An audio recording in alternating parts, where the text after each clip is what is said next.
हरे कृष्णा। आवाज़ आ रही सबको? आवाज़ साफ आ रही है? साफ है आवाज़? अच्छा, तो आज जो 3 महापुरुषों का तिरुभाव दिवस है, एक ही तिथि में है, लेकिन ऐसा मत सोचना कि एक ही दिन में हुआ। तीनों का जो तिरुभाव है, तिथि तो है एक, लेकिन एक ही दिन में नहीं हुआ कि एक ही दिन में तीनों का तिरुभाव हुआ, ऐसा नहीं है। रघुनाथ भट्ट गोस्वामी का तिरुभाव हुआ 1554 में। कब हुआ? 1554 में। भगवान चैतन्य की लीला समाप्त हुई 1534 में। तो कितने साल बाद 1554? 1534 में चैतन्य महाप्रभु लीला समाप्त हुई और 1554 में रघुनाथ भट्ट गोस्वामी ने शरीर छोड़ा। कितना साल में? 13? 1534 में चैतन्य महाप्रभु लीला समाप्त हुई और 1554 में रघुनाथ दास गोस्वामी का तिरुभाव हुआ। कितना हुआ? 20 साल। इतना आसान नहीं समझ में आ रहा। मतलब इतने कमज़ोर हैं ये लोग, केवल कैलकुलेटर करते हैं या कंप्यूटर में काम करते हैं तो दिमाग जो है चला गया बिल्कुल। तो 20 साल बाद चैतन्य महाप्रभु की जो लीला समाप्त हुई, तो उसके 20 साल बाद रघुनाथ भट्ट गोस्वामी ने शरीर छोड़ा। आज की तिथि में छोड़ा। आज की तिथि क्या है? आश्विन शुक्ल द्वितीया। आश्विन शुक्ल द्वितीया को ही उन्होंने शरीर छोड़ा, लेकिन भगवान चैतन्य महाप्रभु के 20 साल जब उनकी लीला समाप्त हुई तो 20 साल बाद छोड़ा। और फिर उसके भी 28 साल के बाद, उसके भी 28 साल के बाद कृष्णदास कविराज ने अपना शरीर छोड़ा 1582 में। कब छोड़ा? 1582 में। रघुनाथ भट्ट गोस्वामी ने जब शरीर छोड़ा 1554 में, तो 28 साल बाद, लेकिन आज की तिथि पर छोड़ा। कौन सी तिथि आज? आश्विन शुक्ला द्वादशी। तो तिथि एक ही है लेकिन सन अलग अलग है। 1582 में। फिर रघुनाथ दास गोस्वामी ने शरीर छोड़ा 1583 में। कितने साल बाद?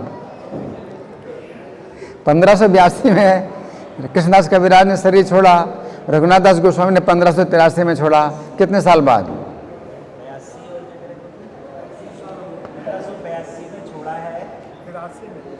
कितने साल बाद? कितने साल बाद? बोला नहीं बता सकते।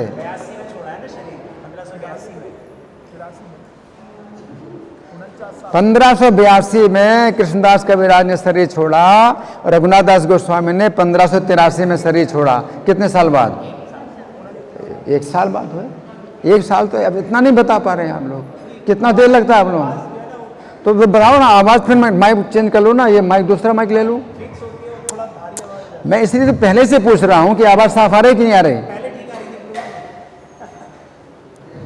ये गलत है, ऐसे कहना गलत है, क्योंकि अगर नहीं आ रही आवाज़ तो पूछो। गलत है ना, ये गलत है। देखो ऐसा ना कि बहुत गलत है।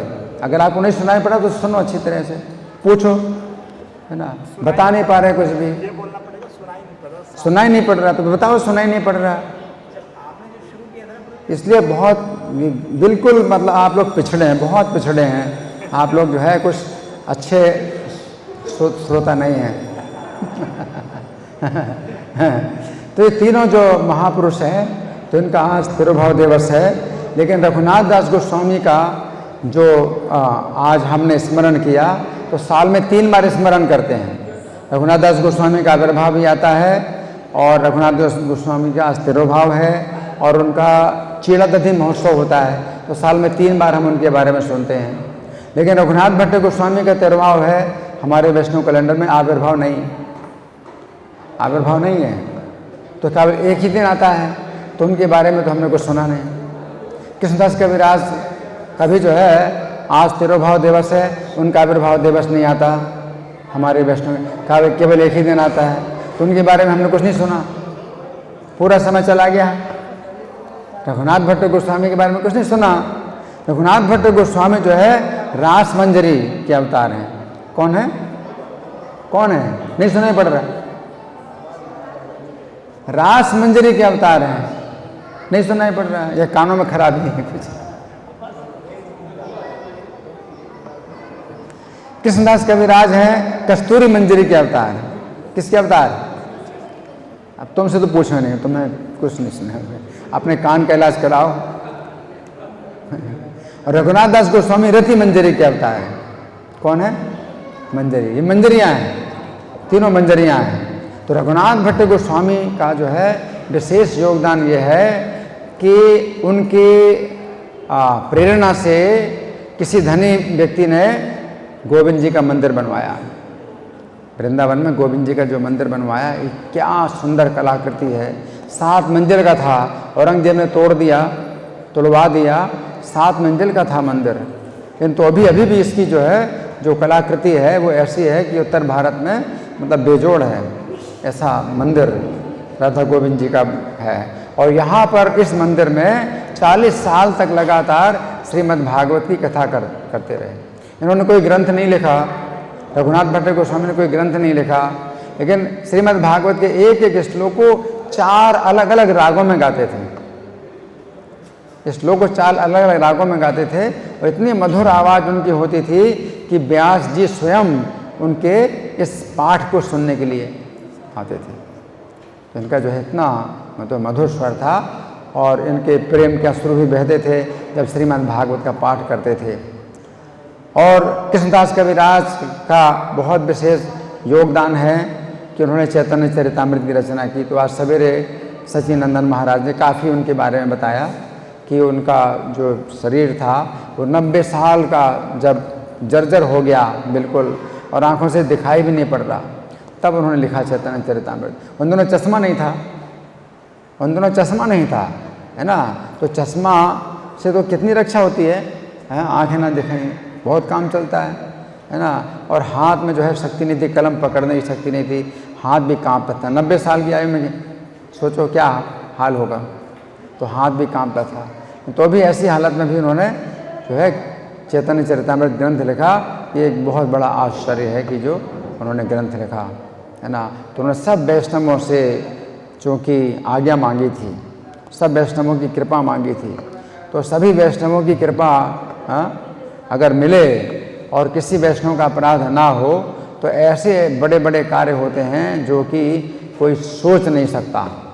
तो कृष्णदास कविराज ने चैतन्य चरितामृत रचना की, है ना। और ये जो तीनों की तीनों मंजरियाँ हैं, मंजरी का मतलब होता है जो कि राधा रानी की ही सेवा में लगी रहती हैं, उन्हें कृष्ण से कोई मतलब नहीं होता।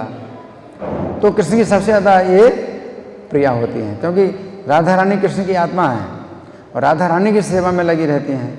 और मंजरियाँ जो है इनकी अवस्था हमेशा 12 साल या 13 साल की होती है, यौवन अवस्था नहीं आती है उनकी। तो इस अवस्था की वो मंजरियाँ होती हैं केवल राधा रानी की सेवा में। राधा रानी की सेवा जानती हैं और कुछ नहीं। कृष्ण से उतना ही संबंध है जितना कृष्ण राधा रानी से प्रेम करते हैं, नहीं तो कृष्ण उनके लिए पराए हैं, कोई मतलब। वो राधा रानी के पर केंद्रित रहती हैं वो हमेशा। और जब देखते हैं कि कृष्ण राधा रानी से प्रेम करते हैं तब वो कृष्ण से प्रेम करती हैं, नहीं तो कृष्ण से उनका अपना अलग कोई मतलब संबंध ही नहीं, कोई प्रेम नहीं कृष्ण से। तो राधा रानी को है केंद्र माना हो। जो सखियाँ होती हैं वो दोनों के बीच में होती हैं, राधा कृष्ण के बीच में होती हैं सखियाँ। 8 सखियाँ हैं, ललिता विशाखा 8 सखियाँ हैं। तो सखियाँ राधा कृष्ण के बीच में रहती हैं। राधा का जो है मिलन कृष्ण से कराएं, कृष्ण का मिलन राधा से कराएं, संदेश एक दूसरे को पहुँचाएँ।